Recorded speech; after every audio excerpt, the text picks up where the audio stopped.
was born in Russia, and then I moved to Denmark when I was 14.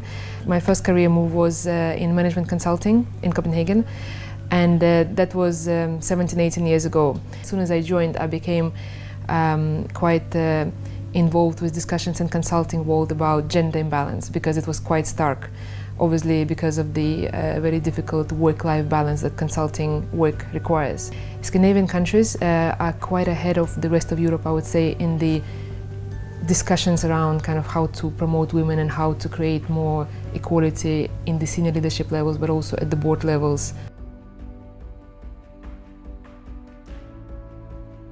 I have to say, when I moved to insurance, which was only 6 months ago for me, when I joined Hiscox, I realized that insurance industry in many ways is quite behind banking in that sense, because discussions, even though the acknowledgement of issue is there, the actions and I guess support for addressing the issue is a bit behind in terms of where it is in banking, simply because I think it just came to the table at a later stage. But the good news is that I believe certainly in Hiscox, but also what I hear from talking to my peers and the rest of the industry, people have definitely at least taken the step of acknowledging it and doing something about it.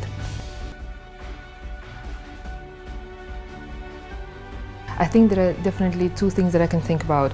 Number one, I believe for any change to be effective, it needs to be driven and role modeled from the top. So I believe that the top management needs to acknowledge the issue and needs to have very clear action plan in place, and they need to really drive actions.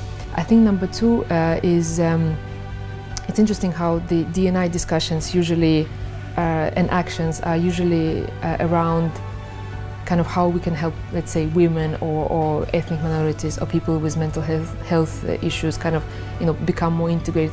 But I think we need to kind of flip the switch and look at the majority. We need to do more education towards the majority, so to speak, about how their actions and behaviors affect the other ones.